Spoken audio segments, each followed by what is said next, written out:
अगली बड़ी खबर एनटीटी भर्ती से जुड़ी हुई। तो एनटीटी भर्ती का रास्ता साफ होगा। इसी के साथ शिक्षा मंत्री आज लेंगे रिव्यू मीटिंग, टीजीटी पर भी होगी चर्चा। तो यहाँ पर लिखा गया है शिक्षा मंत्री कल, तो ये जो अपडेट था वो कल आया हुआ था, बट जो रिव्यू मीटिंग होगी वो आज ही होगी।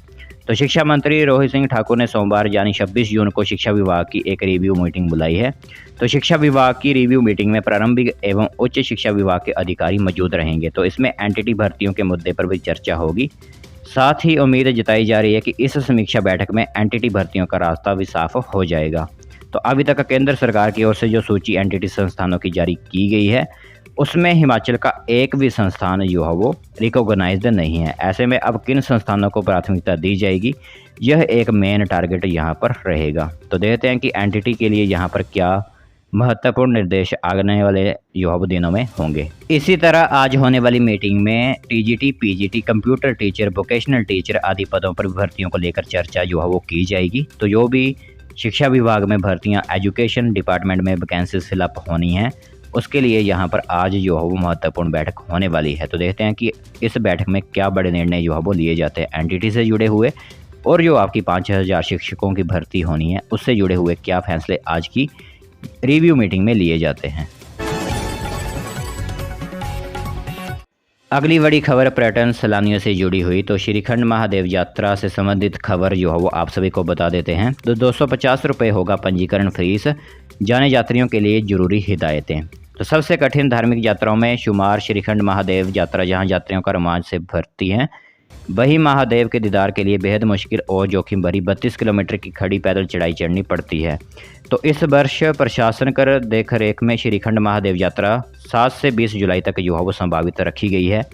इसके बाद कोई भी श्रद्धालु यात्रा पर नहीं जा पाएगा। तो 18,570 फीट ऊंचाई पर बसे श्रीखंड महादेव तक पहुंचने के लिए श्रद्धालुओं को 32 किलोमीटर की पैदल चढ़ाई चढ़नी पड़ती है, जिसके लिए इस बार जो आपकी रजिस्ट्रेशन फ़ीस होती है, ठीक है, तो वो 250 रुपये रखी गई है। जो भी विभाग के जो भी कार्य होंगे वो इसमें ही रखे जाएंगे। तो अगर आप डिटेल में चाहते हैं इसकी नोटिफिकेशन श्रीखंड महादेव यात्रा से जुड़ी हुई, तो आप नीचे कमेंट कीजिए। इसके लिए एक स्पेशल वीडियो जो है वो आपके लिए लेकर आएंगे। तो जितने भी कमेंट होंगे वो नीचे कमेंट कीजिए श्रीखंड महादेव यात्रा से जुड़े हुए, तो हम स्पेशल एक अलग से वीडियो लेकर आएंगे श्रीखंड महादेव यात्रा से संबंधित। अगली बड़ी खबर, अग्निवीर भर्ती करवाने का झांसा देने वाला हिरासत में, युवाओं को चैन के बदले कर रहा था पैसे की डिमांड। तो पठानकोट से धर्मशाला पहुंचे युवाओं से चैन के बदले पैसे की डिमांड यह युवा कर रहा था। क्या मामला है वो सुनिए आप सभी। तो धर्मशाला में चल रही अग्निवीर सेना भर्ती के दौरान पुलिस ने एक संदिग्ध व्यक्ति को हिरासत में ले लिया, जिसके कारण युवाओं को भर्ती करवाने का झांसा दे रहा था। तो यह व्यक्ति पंजाब के पठानकोट का बताया जा रहा है, जिसे भर्ती को पहुंचे युवाओं को निशानदेही पर पुलिस ने हिरासत में लिया है। तो मामले की तह तक जाने के लिए पुलिस युवाओं को पूछताछ कर रही है। तो इससे पहले भी पूर्व में हुई भर्तियों के दौरान दलाली कर युवाओं को ठगने के कई मामले सामने आ चुके हैं। तो प्लीज़ अगर आप भी कहीं इन दलालों के चक्कर में पड़ रहे हैं तो वो आपके लिए ठीक नहीं है, क्योंकि अब हर एक भर्ती जो पारदर्शिता के माध्यम से हो रही है। तो इन दलालों से जो है वो आप दूर ही रहें। बड़ी खबर, बिजली बोर्ड के कर्मचारियों ने स्थगित की हड़ताल। तो बिजली बोर्ड की सर्विस कमेटी की बैठक एजेंडे में ओपीएस की बहाल करने को रखा गया था। तो बिजली बोर्ड प्रबंधन ने इस बात का आश्वासन मिलने के बाद बिजली बोर्ड कर्मचारियों ने फिलहाल हड़ताल जो है स्थगित कर दी गई है। पहले जब तक उनको जो है वो इसका आश्वासन नहीं दिया गया था, तब उन्होंने जो है वो हड़ताल करने का एक फ़ैसला लिया था। बट सर्विस कमेटी की तरफ से, बोर्ड प्रबंधन की तरफ से जब उनको यह बात का आश्वासन दिया गया कि ओपीएस लागू की जाएगी, तो उन्होंने पूरी तरह से हड़ताल को स्थगित करने का फैसला लिया है। बाकी प्रबंधन से आश्वासन के बाद ही यह फैसला लिया गया। अगली बड़ी खबर एचआरटीसी कंडक्टरों से जुड़ी हुई। तो हाई कोर्ट ने एचआरटीसी के प्रशिक्षु कंडक्टरों की सेवाएं जारी रखने की याचिकाएं पूरी तरह से खारिज कर दी गई हैं। तो हिमाचल प्रदेश हाई कोर्ट ने प्रशिक्षित परिचालकों की सेवाओं को जारी रखने के आग्रह को लेकर दायर याचिकाएं शनिवार को खारिज कर दी। तो न्यायाधीश तरलोक सिंह चौहान व न्यायाधीश सत्यन वैद की खंडपीठ ने यह निर्णय सुनाया। तो सतीश कुमार और बाकियों ने अदालत में 185 याचिकाएं दायर की थी, जिसमें याचिकाकर्ताओं ने कोर्ट को बताया गया था कि उन्होंने यात्री सेवा वितरण कौशल विकास कार्यक्रम के तहत यह प्रशिक्षण लिया था। तो प्रशिक्षण पूरा होने के बाद उन्हें कंडक्टर के पद पर तैनात किया गया था। 3 साल के बाद उनकी सेवाओं को बिना नोटिस के समाप्त कर दिया गया। तो कुछ प्रशिक्षुओं ने प्रशासनिक ट्रिब्यूनल से अंतरिम आदेश प्राप्त किए और अभी तक कंडक्टर के पद पर तैनात हैं। बट कई यहाँ पर कंडक्टर ऐसे थे जिनको निकाल दिया गया, उनकी सेवाएं पूरी तरह से बहाल कर दी गई। तो इसलिए उन्होंने जो है वो याचिकाएं दर्ज की थी हाई कोर्ट में। तो बाद में जो है वो उनकी याचिकाएं खारिज कर दी गई हैं। अगली बड़ी खबर, हिमाचल प्रदेश में कुछ दिनों में यहाँ पर फेरबदल हो सकते हैं मंत्रियों से संबंधित। तो सुक्खू कैबिनेट में आएंगे नए मंत्री, कैबिनेट विस्तार की तैयारी, दिल्ली से मंजूर ले आए सीएम। तो हिमाचल प्रदेश के सीएम सुखविंदर सिंह सुक्खू सरकार की कैबिनेट में अब नए मंत्री लाए जाएंगे। तो मंत्रिमंडल में अभी 3 पद खाली हैं और इन्हें भरने के लिए शपथ ग्रहण समारोह जल्द ही हो सकता है। तो इसे लेकर हलचल भी युवाओं शुरू हो गई है। कैबिनेट में आने वाले संभावित चेहरों में से इस बारे में युवाओं आगाह कर दिया गया है। तो मुख्यमंत्री सुखविंदर सिंह सुक्खू पिछले कल ही दिल्ली से लौटे हैं और हाईकमान से चर्चा कर ग्रीन सिग्नल लेकर आए हुए हैं।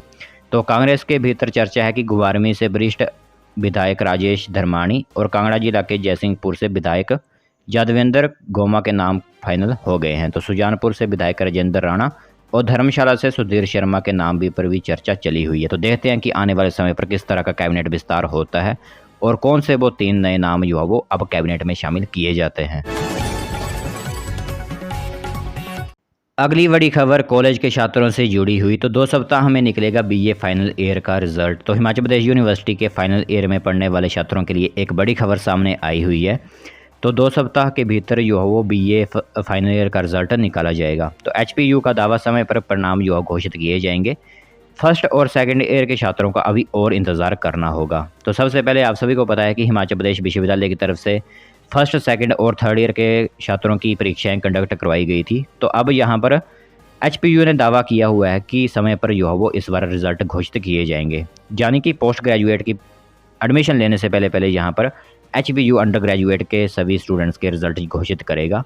तो सबसे पहले यहाँ पर बीए स्ट्रीम का रिजल्ट जारी किया जाएगा, जो कि 2 हफ्तों के अंदर आपको देखने को मिल जाएगा, यानी कि 1 जुलाई से 10 जुलाई के बीच में कभी भी आपको तीनों स्ट्रीम के रिजल्ट देखने को मिल सकते हैं। तो सबसे पहले बीए स्ट्रीम का आएगा, फिर बीएससी बीकॉम का जो भी होगा वो आपको समय समय पर बता दिया जाएगा। तो ये एक बड़ी बात जो है वो हिमाचल प्रदेश यूनिवर्सिटी की तरफ से कही गई है कि 2 सप्ताह के भीतर हिमाचल प्रदेश विश्वविद्यालय बीए का रिजल्ट घोषित करने जा रहा है।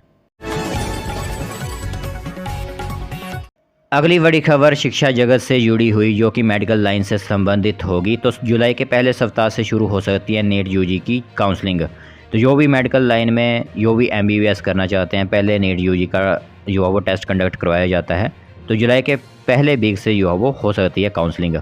तो मेडिकल के अंडर ग्रेजुएट कोर्सों में दाखिले को लेकर जल्द ही छात्रों का इंतजार खत्म होगा। तो नेशनल मेडिकल काउंसिल ने नीट यूजी की काउंसलिंग जुलाई के पहले हफ्ते से शुरू करने के संकेत दे दिए हैं। तो इस पूरी प्रक्रिया को 30 अगस्त तक हर हाल में ख़त्म करने के निर्देश दिए गए हैं।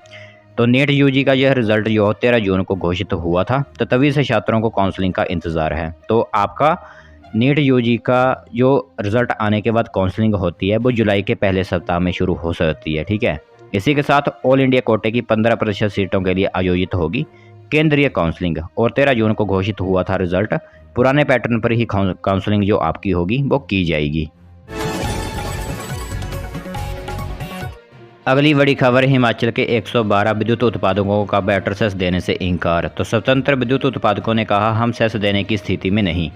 तो हिमाचल प्रदेश के छोटे विद्युत उत्पादकों ने वाटर सेस देने से पूरी तरह से इनकार कर दिया गया है।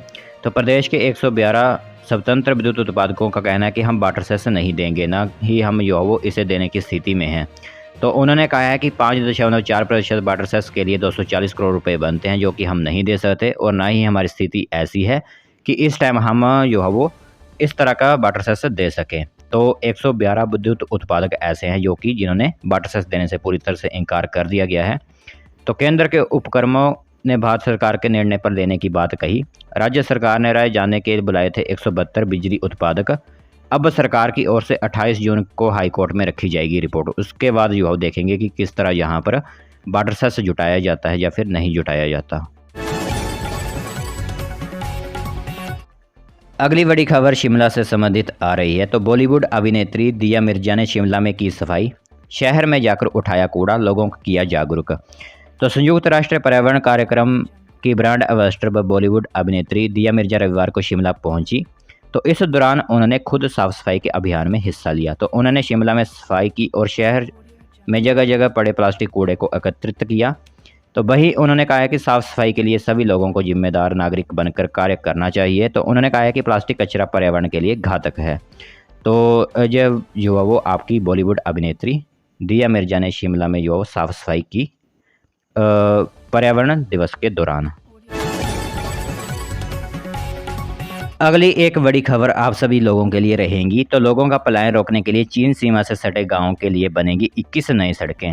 तो हिमाचल में चीन सीमा से सटे गाँव को मूलभूत सुविधाएं करवाने के लिए कवायद तेज हो गई है। तो वाइब्रेंट विलेजेज के तहत केंद्रीय गृह मंत्रालय ने चीन सीमा के साथ लगते गाँवों के लिए 21 सड़कें मंजूर की हैं। तो बॉर्डर एरिया से गाँव के लोग बाहरी राज्यों के लिए पलायन न करें, इसके चलते लोगों को हर तरह की सुविधाएं यहां पर दी जाएंगी, जिसके लिए 21 नई सड़कों के लिए यहां पर हामी भर दी गई है केंद्र सरकार की तरफ से। तो यह एक बड़ी खबर रहेगी कि चीन सीमा से सटे गाँव के लिए 21 नई सड़कें मंजूर की गई हैं, जिसमें वहां के लोगों का पलायन जो है पूरी तरह से रुक जाए और वहां के लोग जो है वो हर एक सुविधा को प्राप्त कर सकें।